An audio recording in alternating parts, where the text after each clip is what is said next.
Hey guys, hey Kiss fans, John Be Good here. I am today with a guest host, not guest host, a guest star of the show, Richard T. Bear.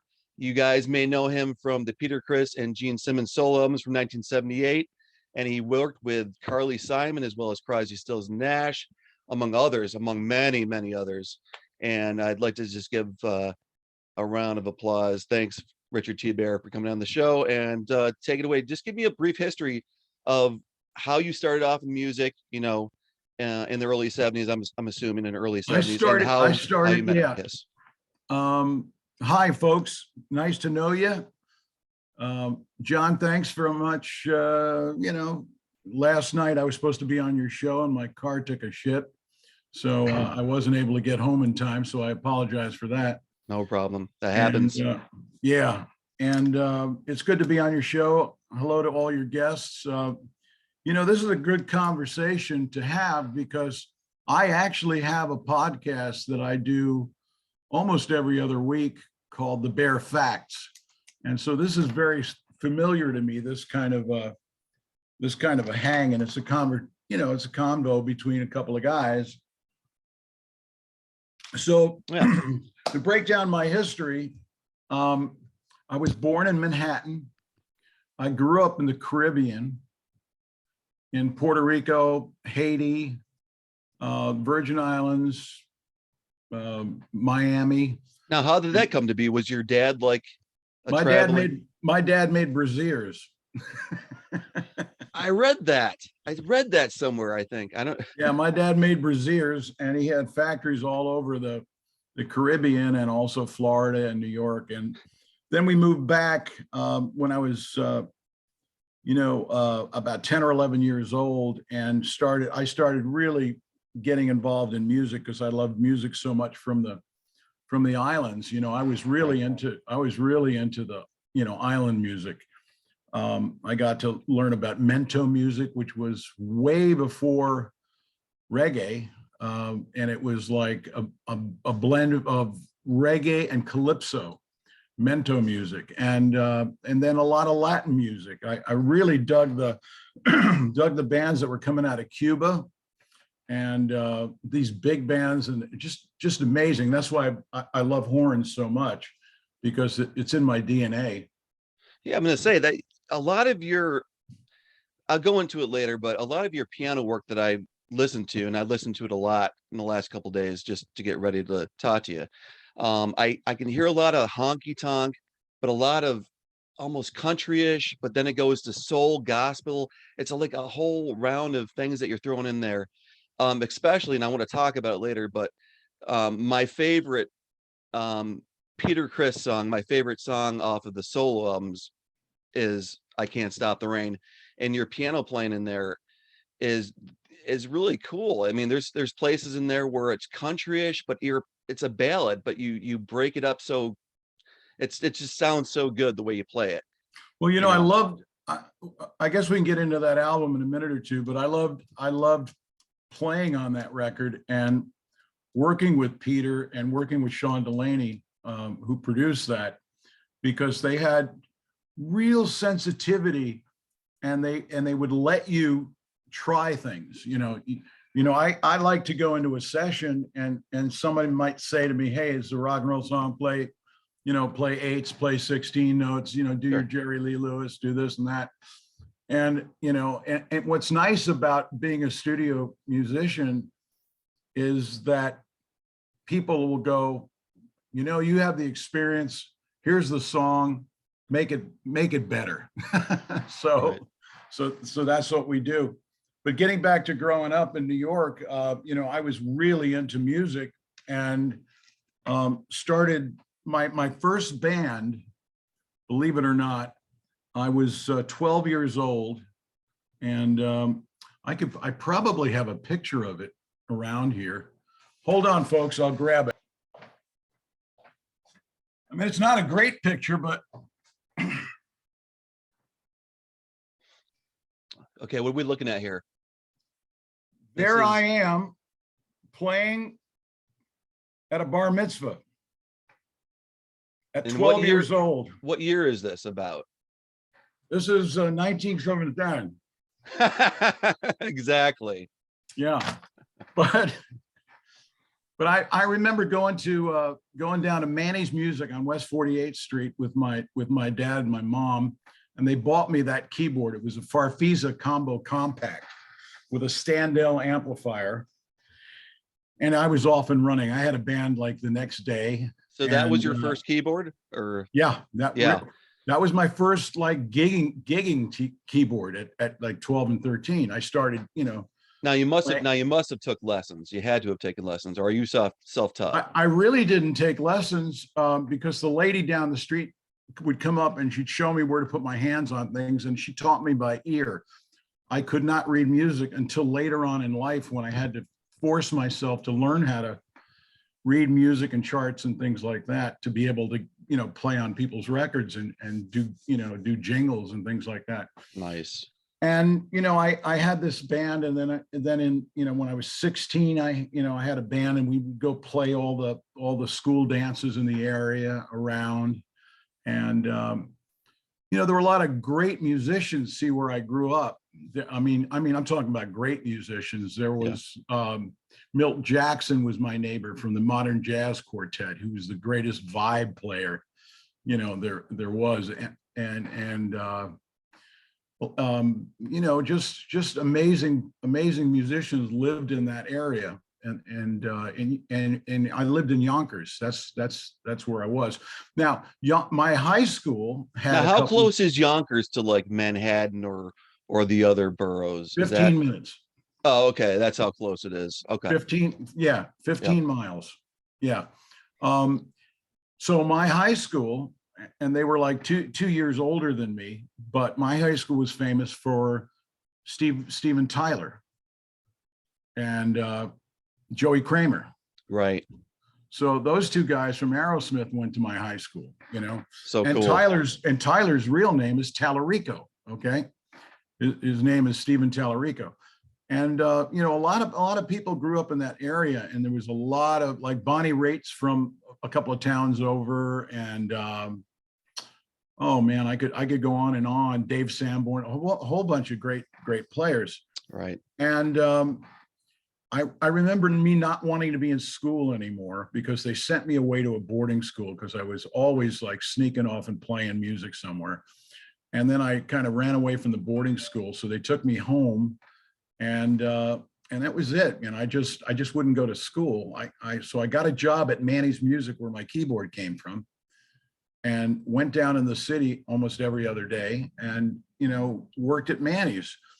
And I met all the roadies from all the bands that were playing Madison Square Garden, and they were playing like the Fillmore East at the time.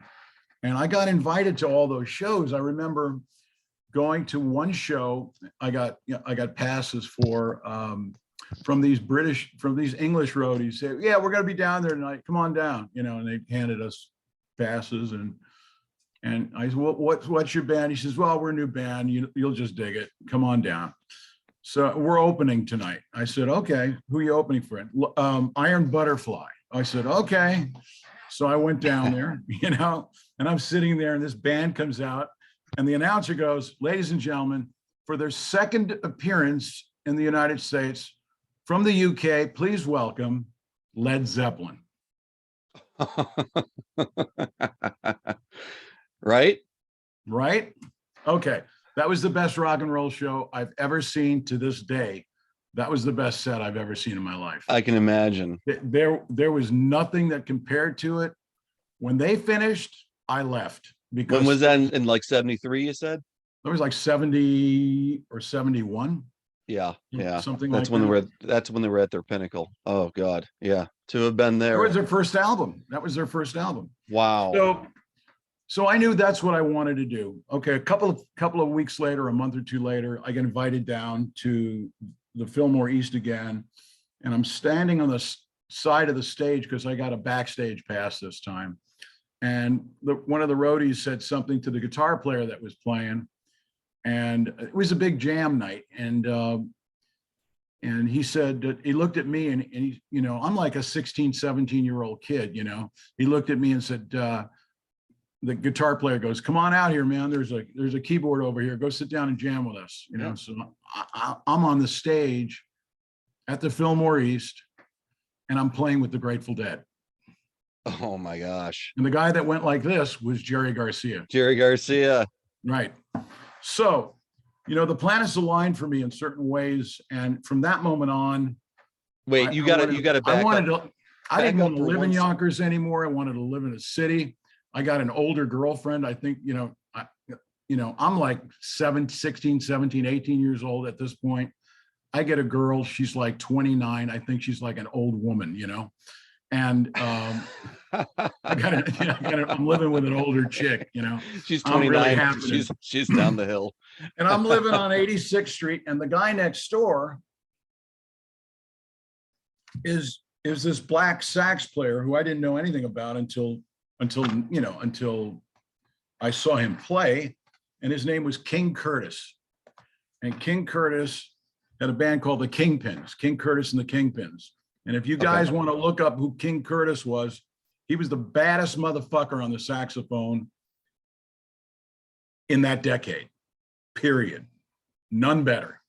So I'd go to some of his gigs and things like that. I started hanging out in those kind of clubs. And then I'd go to open mic nights at some of the folk clubs. And that's where Richie Havens saw me. And so this is the Richie Havens connection. I was going to mention that. Yeah. Yeah. And Richie Havens saw me, and he went, "You know, I really like the way you play. You got a really nice spirit and a great soul," because he was a very, very spiritual cat. You know, he looked to me like the Black Moses. He was, you know, he had a staff and a long robe and lots of beads and stuff. And he had this wisdom kind of aura about him, you know. And I went and recorded with his, you know, on his album Mixed Bag 2, and then played a couple of shows with him at the Schaefer Festival in Central Park. Had a great time. I kept hanging out in clubs, and you know, it's interesting because some of my best connections came out of clubs as opposed to anywhere else. Mm-hmm. The next connection that came out of a club was this manager, Al Bonetta, introduced me to his artist who was putting out his first album, and he said, "This is the best songwriter since Bob Dylan."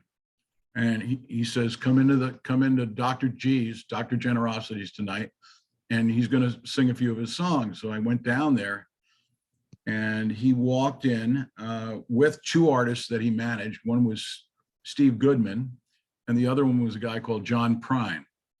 And this was the artist he was talking about. He says, "This guy is as good as Bob Dylan." And he gets up and starts to sing some of his songs, and I was just floored. I mean, floored. And you know, he sings one song after another, and it's better than the one before. And it's like one of the songs was "Angel from Montgomery," and that's, you know, what Bonnie Raitt does and Carly did, and he did. And then another one is called "Hello in There," all about, you know, trying to connect with old people.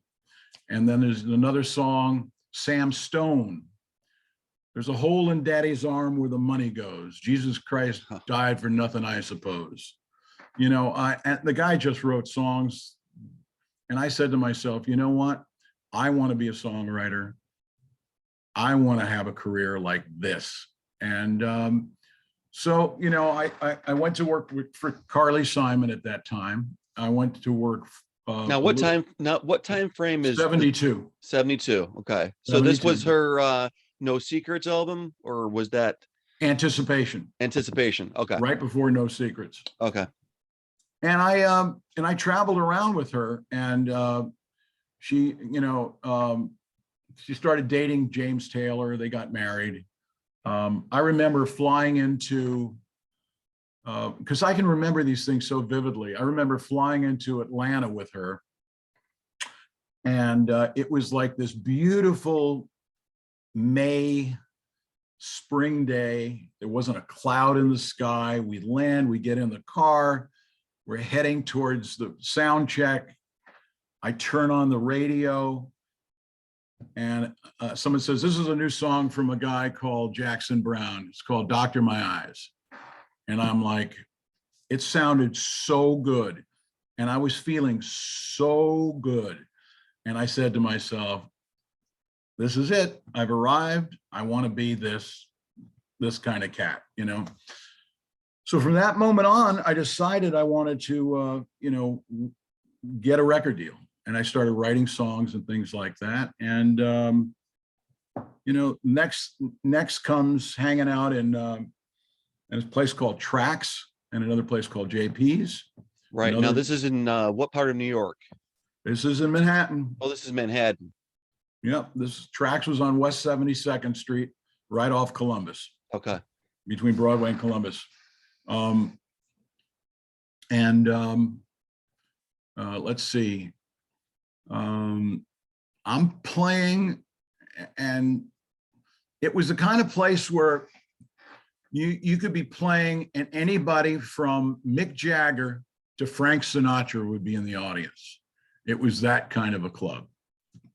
It was downstairs in a basement, and this guy comes strutting right up against the stage, leather pants, leather jacket, handlebar mustache, all kinds of shit on his vest, his hair slicked back, his eyes on fire.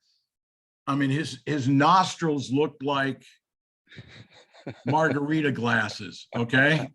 Those were the cocaine days. You're right. I swear to God, that's the best way I could describe him, you know? And that turned out to be Sean Delaney. Mr. Delaney.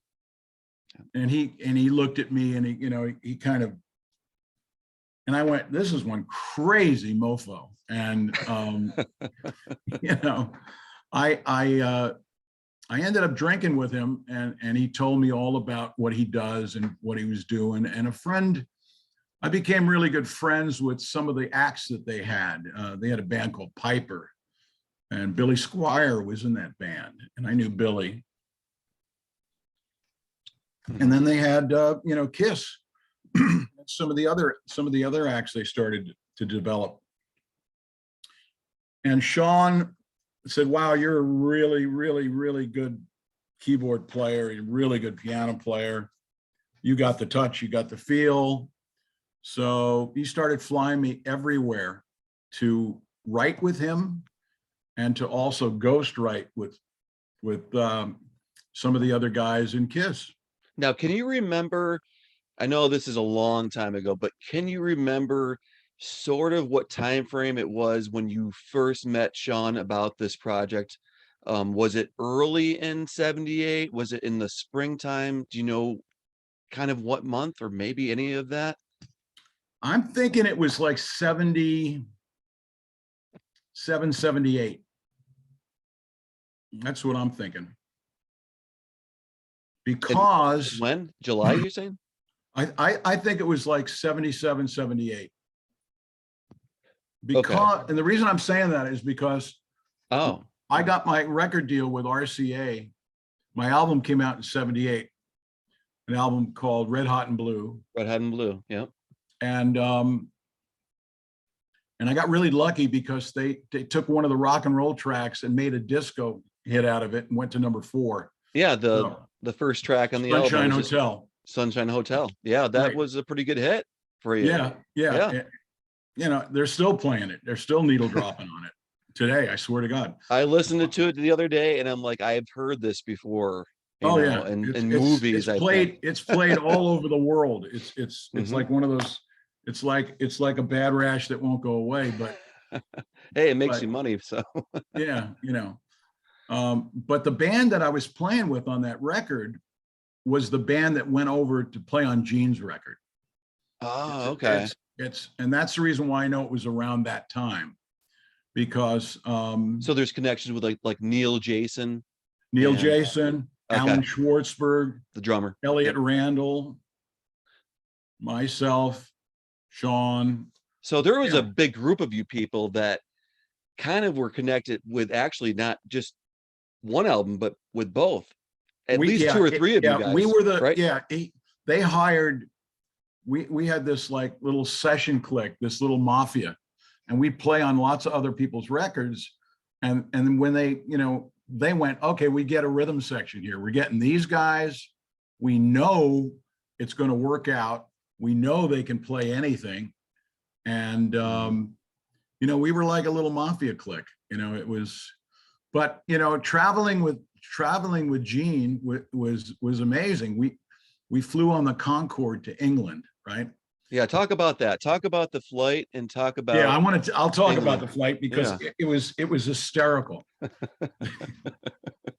He is dating Cher at the time. Right. Okay. So she shows up with like 35 pieces of luggage. No shit, really. I'm talking like 35 pieces of luggage. I can imagine. And a brood as well, and everybody. And then Gene, and Gene is Gene at the time. And that was the time when you weren't allowed to see what he looked like. Yep. So he always had to hide his face, either a scarf or a hat or something like that. Mm-hmm. And I've got some hysterical pictures of Gene on one side, Cher on the other, me in the middle. I was just looking at that picture today and I'm thinking, is that T-Bear's hat or is that Gene's hat that he's hiding his face with? I don't remember. Because it could have been either way. It could have been my hat though. But I remember like getting on the Concorde, and Sean, God bless him, he was crazy as a fox, and in those days, I would let me backpedal a little bit. So I said to Sean one night, we were totally drunk, and I said to him, how'd you come up with this makeup idea for the Kiss guys? And you know the story, I think, Yeah. Probably your people do. Yeah. And he said to me, well, it makes them eternal. And I said, what do you mean by eternal? He said, the kabuki makeup allows them to never age. Did you ever hear that? No. Okay. No. So here's something new for you. He said it allows them to never age. Yeah, it's rock and roll, and yeah, it's makeup, and everybody was doing the Bowie thing and and this and all these cats were doing little things with makeup and whatnot. Yeah. But this, he said, in his mind, it's timeless.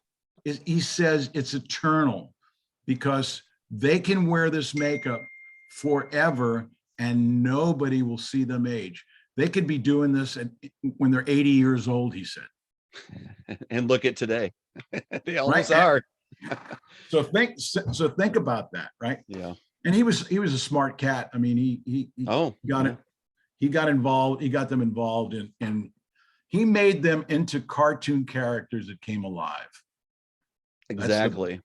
That's the best way to describe it. With lasers, with smoke bombs, with incendiary devices, and great rock and roll and God of Thunder stuff. It was like that.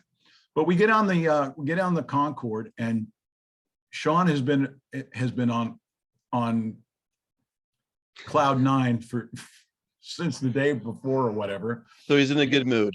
He's in a great mood, and he comes on, and the pilot says, "Okay, ladies and gentlemen, we're going to be traveling at like twice the speed of sound at 60,000 feet. You'll see the curvature of the earth. You'll feel the seat go back when I put in the afterburners, and when we hit Mach 2, we'll be flying higher than any other aircraft in the world, and we'll be in London in 3 hours." And Sean goes, "It's only 3 hours?" And I said, "Yeah." He says, "Well, every plane I've ever been on, it's always been 8 or 10 hours. He said, "I brought a lot of blow." And he had a bag, He says, "I'll never finish this in time." He wanted to finish it before he got off the plane. He brought it on the plane. So, oh my God. He says to everybody that's in there, you guys want to go in the bathroom and have a little, have a line or two to this and that.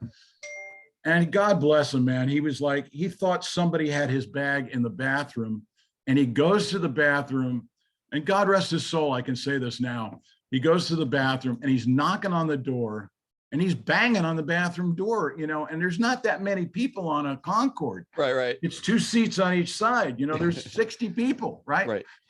And he's knocking on the door and he says, and he thought it was, who did he think it was? He thought it was one of the other guys in the band. One of the guys in the band. I won't say who it was because he's around. But he says, "Hey man, come out of there. This ain't no R&B gig. You can't stay in there. Give me my shit back." And the president of like Nigeria comes out, and looks at him. This guy's like the president of a company, of a country, Anyway, so we go to England. We had a great time. We stayed at the Manor. I got to know Cher very well. Yeah. And from that, I ended up working with her on her solo album. You worked on her next album, right? Yeah. And I wrote her which critics say is the best ballad she's ever sang in her life, called Love and Pain. And one thing led to another, but Gene was okay. So we have a little argument, Gene, with the band. Oh, yeah. And we had to set the rules right away because Gene's a force of nature, Yeah. I mean, he is a force of nature. It's like Gene's way or the highway, right? And so we're in there, and Alan Schwartzberg, the drummer, grabs Gene, and he says, "We need a meeting with you." He says, "What about?" He says, "We'll tell you when you sit down." So he's like, he's diplomat. He's a little bit of a diplomatic thing going on there. He knows, right, we're out in the country somewhere. We've been there for like, a couple of days, and we're trying to get this album done. And he says, "What's going on?" He says, "We have names. The piano player, that's Richard T. Bear. Say Richard T. Bear, don't say piano player. The guitar player, the bass player. I'm a drummer, yeah, but I got a name. Say Alan." I've heard the same story, and Sean Delaney actually told in an interview that he would call people by like, "Hey, light man, hey, sound man." He wouldn't address them by their names. And from that moment on, he learned our names. Yeah, I mean, he learned our names, and it was better because we didn't have a resentment. He didn't have a resentment. We got on and we just played our asses off on that record and had a really, really good time. Really, really good time. I'm gonna want to switch gears. I'm gonna go back to Gene in a little bit, but I'm gonna switch gears a little bit to Peter's album. And I know things are foggy that was 44, 45 years ago, but do you remember what month or around what month, was it the summertime, springtime, that you entered Electric Lady Studios in New York and started the Peter Criss album? Was it warm? Was it spring, summer, or is it just too long ago? I think it's too long ago. I would really be guessing, but I liked Electric Ladyland for many reasons. One of which was there was a vibe in that studio that when you went in there, it just seemed that you were going to come out of there with something special. And I made a dozen records in that studio, probably. Nice. Yeah. And it was good. It was a great place to play. It was a great place. 8th Street was this great little street, and I remember Sean being really invested in making a great record with Peter. I mean, he really, really watched his P's and Q's. He kind of stepped back and didn't party as hard. And we really had a good time, and I think we made a very underrated record. Oh, it's probably my favorite. I think of all the 4 records, that's probably my favorite record. But in many ways. Yeah, it was not a Kiss album. No. And that's the reason why I guess people would say that it was the one that flopped, but to me, Yeah, but critical, it got a lot of critical acclaim at the same time. It maybe didn't cross the goal line with the Kiss fans. right. But that being said, it was a very, very good record. Now, do you remember anything? Because I had read, well, it's widely known that Peter Criss, shortly before he started recording his solo album, was in a very, very bad car accident. There was reports, even in his own book, where he said that he broke some of his ribs, some of his fingers were broken. He had some damage or some plastic surgery possibly done at that time. Do you remember any of that, of him being in pain or having I injuries? remember, yeah, I remember him having had an accident, and thank God it wasn't like the drummer from Def Leppard, that kind of an accident. Yeah, Because I knew those guys very, very well as well, and tragic. totally tragic. And it's amazing that the guy came back with one arm able. You got to give him it. credit. He came back, and boy, I mean, he didn't let that slow him down. Monster drummer. And but Peter actually, I got to tell you, like there's a whole New York attitude that is different than any other city. And this is one of the things that a lot of people don't realize. And we're not bragging, and I'm not saying New York is better than anywhere else. I've been in Memphis, I've been in Atlanta, I've been in Nashville, I've been in New Orleans, and every one of those places, Boston, every one of those places has a real special vibe to it. But New York,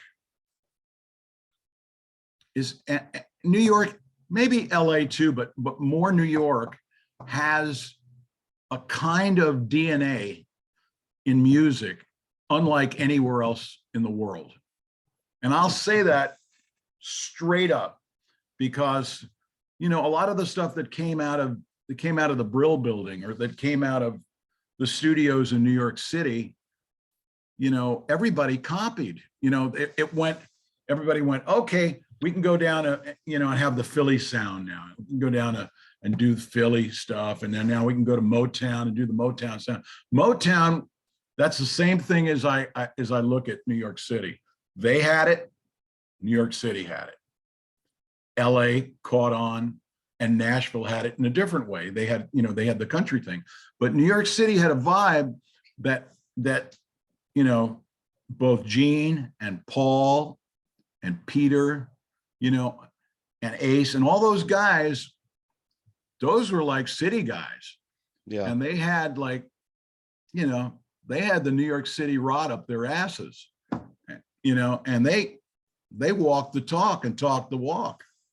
And a lot of guys like that, you look at some of the acts from back then and you go like, yeah, a lot of people came to New York to become that, but we were that because we were born there. We grew up there. It was in our DNA.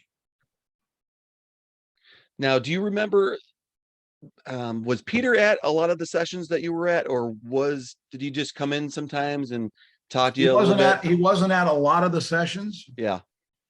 But he'd come in every once in a while. And I think it was maybe understood that, he's going to let us just get a lot of stuff done. And then he's going to come in and sing his stuff, do his part. Right. Because the tracks that you worked on, were tracks that he just sang vocals. He didn't do the drumming. I'm not sure if that was Alan Schwartzberg on all three. I think it was on at least I Can't Stop the Rain. Yeah. Easy Thing is the other song that you played on. And the third one was Rock Me Baby. Yeah. Yes. Yeah. Which has an awesome piano opening riff. Love that opening riff to Rock Me Baby. I love that track. Love all the tracks actually on that album.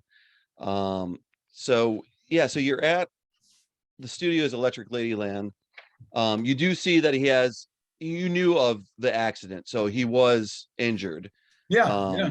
You knew about that. And that was basically, why, other cats were called in to fill in, because, he was healing and he was recovering. He wasn't up for the task. Now, how was it? Do you remember much about working with Vinnie Poncia? Yeah, yep. I remember a little bit about it. As much as I can remember in those days. It's kind of foggy today. Right. What do Right. you know? What do you know about Vinny? There's not, I mean, there's not a whole lot about Vinnie Poncia, um, on YouTube. He doesn't do many interviews. He didn't do many interviews at all. So I don't know too much about him. I know they used him for 3 Kiss albums, Peter Criss and Dynasty and Unmasked. So they must have liked him for some reason. Absolutely. So he must have done something right.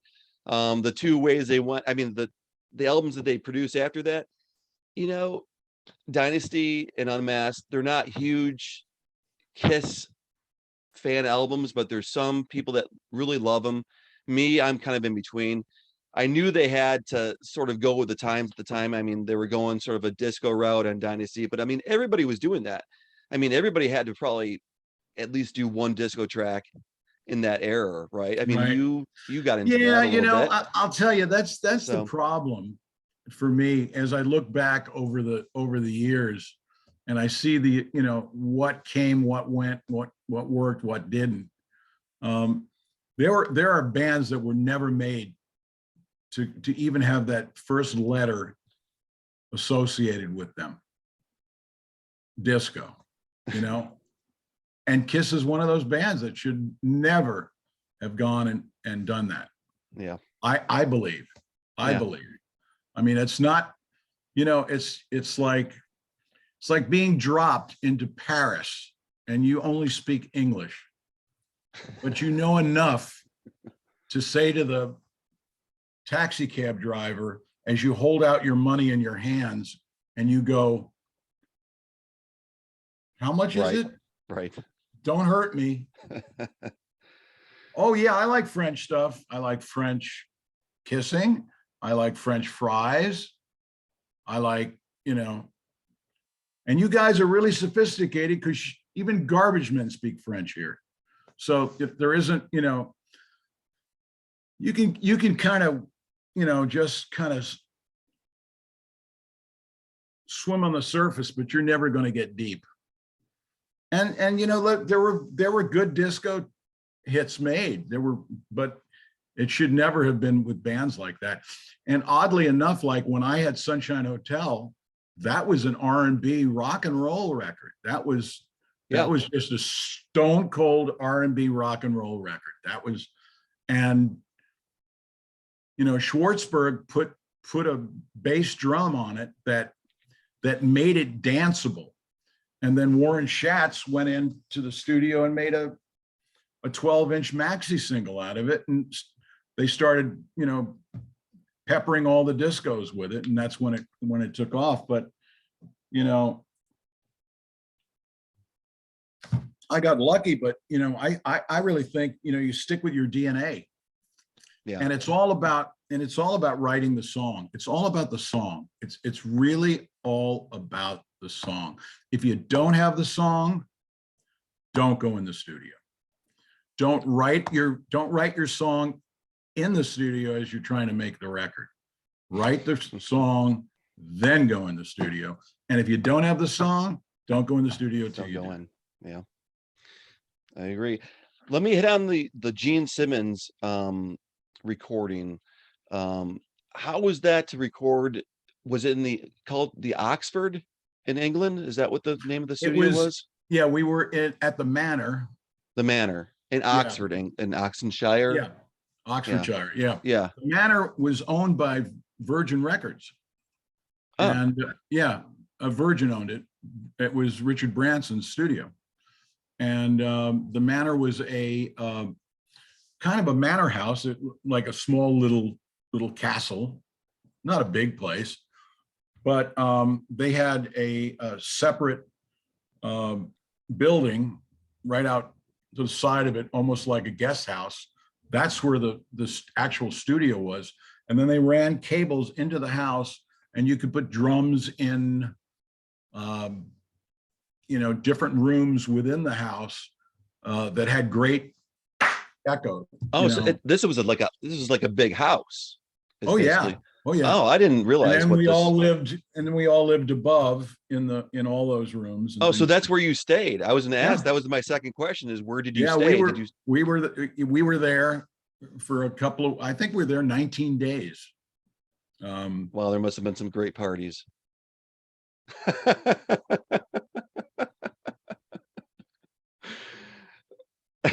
Mum's the word. See no evil, hear no evil, speak no evil. I will tell you this: we were there. I don't know, maybe 10 days, and we decided to go on strike one night. And we said to Gene, "Look, you got your girlfriend here. We've been working at this for like 10 days. We haven't had a night off. We haven't gone into London. We haven't had any. You got, we need a party. We need to, blow off some steam. Need to do something. Yeah. So he organized for like these friendly ladies. They weren't, I know it's the Me Too movement today. They were not those kind of ladies, but they were very nice kind of ladies. And they get out of a limousine to come and party with us. We're having a party that night. And I will remember, I'll never forget the first lady that came out of the limousine. She had a fur coat, over the knees, leather boots, a very short skirt. And she takes off her fur coat and she's got a t-shirt, which was a Stiff Records t-shirt. Remember Sex and Drugs and Rock and Roll? Yeah. By Ian Drury, that song. Sex and drugs and rock and roll. Yes. All my brain and body needs, right? Okay. So the record company that put that out was called Stiff Records. Okay, Stiff Records. She had a Stiff Records t-shirt and it said, "If it ain't stiff, it isn't worth a fuck." And she and I shot pool all night. I couldn't take my eyes off her. She sounds like a fun girl. We had some fun. So that was the solo album. And then Gene and I spent some time together writing some other things. And every time they got stuck on something, I would try to come up and help them with some things. I see Paul every now and then, and it's he always gives me the biggest hello, and and how you doing. I surprised Gene at a book signing once because he had a picture of me in his book, and I went to the book signing. It was down at Borders Books or something like that, one of those. Yeah. And I got in line with everybody, and I came up to him, and he said, and he's signing names. He's like going through. It's like an automated thing. Next. Yeah. He says, "How would you like me to make this out?" I said, "Make it out to Richard T. Bear."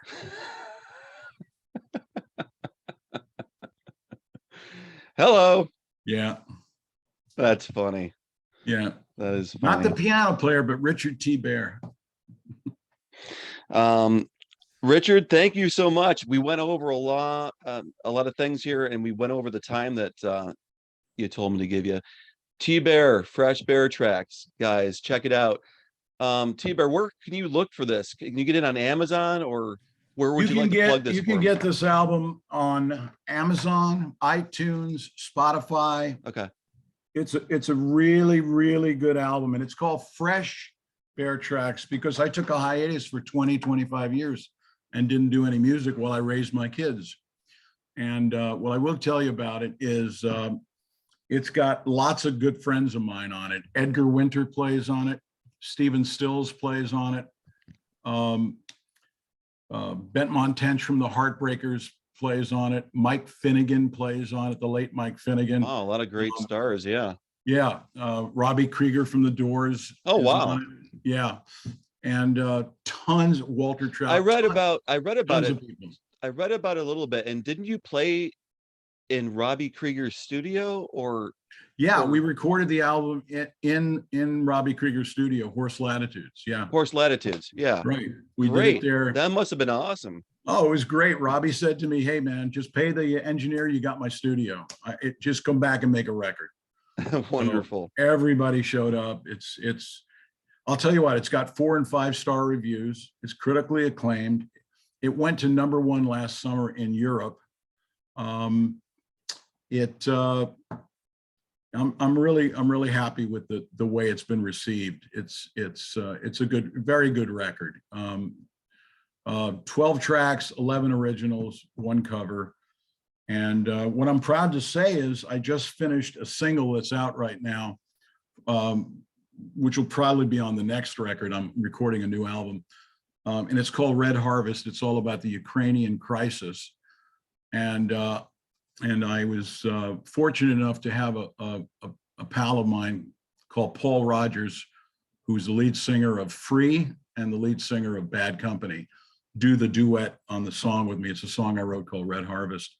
So, and that's a free download, by the way. You can go to CordoValleyRecords.com and download it right on their site. Great. That's the label I'm on. Well, it's nice to have me on your show, John. I thank you so much for coming on, and a lot of good insight, a lot of good stories. I appreciate your time. And Stop the Rain from the Peter Criss album, where there's I'm a guitar player, so I don't know the terms with piano, but there's this descending piano.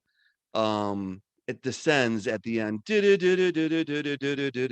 And that's my favorite part of the song, and it's the piano. It's Richard T. Bear playing that. And I thank you so much for coming on, and I can't wait to see what this new album comes out for you. It was Okay. great. Thanks, man. Goodbye, everybody.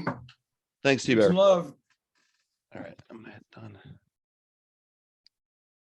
All right, thank you so much. My pleasure. Appreciate it.